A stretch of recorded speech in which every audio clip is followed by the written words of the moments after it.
Well, everyone, it's Shane Kanto, your Wasteland reviewer, and I'm here to review the new action comedy Ghosted, and this is coming to you from Apple TV Plus and from director Dexter Fletcher of Rocket Man and Eddie the Eagle, and a lot of work with Guy Ritchie. And this is written by 4 people, and it feels it. And in particular, it's written by Rhett Reese and Paul Wernick, who have done tons of Ryan Reynolds vehicles, including Deadpool and Deadpool 2, and you're kind of wondering, where was that here? Because this film feels like a hot mess. But let's start off with some positives.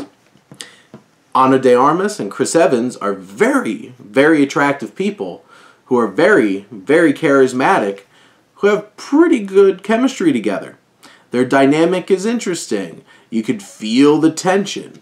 And they're really great looking couple together. And sure, and when they get into the action, which unfortunately is a little overly edited, but I won't nitpick that too much, there's plenty of other things to criticize about this movie, is like they sell it and you're engaged with it. Okay, take these two out and put in any like not Chris Evans and Ana de Armas level stars, and they would be the most hated characters around. Like, they're trying to trick you into thinking that, like, Chris Evans' character isn't a creep and a big baby. And, like, if it wasn't Chris Evans, actually, it was Chris Evans, and I still hated his character. I thought his character was insufferable. And they make him so obnoxious and over the top. Ana de Armas' character, she is so mean, and just, there's so much that, like, her whole entire purpose just feels like shooting down Chris Evans' character. And yet, at some point, they're just like, well, you know what, we really do like each other. Because the thing is, like, Cole, Evans' character, is very, very clingy and attached. She's sending 50 million text messages to a woman that he just slept with once. And then Ana de Armas' character is, you know, a spy. And she lies about everything. And she's lying. He's being way too attached way too quickly. And then for some reason we're expected that, like, that's going to work out perfectly fine. And they're going to have a healthy, fruitful, and not toxic relationship. And it's just like, no, they're going to have a bad relationship. This isn't going to last. But this movie makes us automatically think, oh, wait, it's great. And from, like, the action standpoint, like I mentioned, they do overly edit things, but they have some cool set pieces. Like, the climactic set piece is interesting and different, and it brings that flair to it. But this story is so outlandish. There's moments where the rationale to get them from point A to point B makes literally no sense at all. And you're kind of just sitting there like, what the hell am I watching? This makes no sense. And it's so absurd. And the antagonists here, you have, like, Tim Blake Nelson and Adrian Brody, whose characters have no characterization except, like, hey, they have funny accents, and they're evil, and they have facial hair.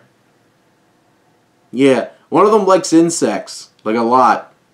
Okay, there you go, we have villains. And then there's these cameos in this film. There's, like, 4 of them. That you're like, for a moment, like, oh, I didn't know this person was in the movie. And then they turn out to be the most obnoxious, random, distracting cameos ever. Where it's just like, they're just here because their friends are in this movie. And somebody pulled a favor. And, like, the one sequence, the novelty in the moment, it's like, oh my god, this is crazy. And then in hindsight, it's like, what the hell was the point of that? There was no point. And in the end, this movie just feels like a hodgepodge. Like, I saw one review say that felt like it was written by ChatGPT. I'm like, wouldn't be surprised. Except it was written by 4 people, which also didn't surprise me because there's just so much. It's so messy and it's all over the place. And I'm not surprised there wasn't really much cohesion when you have 4 people working on the screenplay. And what you get in the end is a hot mess. And I would have liked to see better from the writers of Deadpool. But this is what you get. You know, you can watch it and just enjoy it for what it is for a little less than 2 hours. But I didn't really feel like I got much out of this, and even to the point where like I hated these characters so much, I'm just like, no, I don't want to sit with them anymore, and I don't want to look at their relationship that they're trying to make us think this is okay and they're going to be perfectly fine. But those are my thoughts on Ghosted. Let me know what you think, and let's talk some movies. But thank you as always for tuning in and supporting your Wasteland reviewer.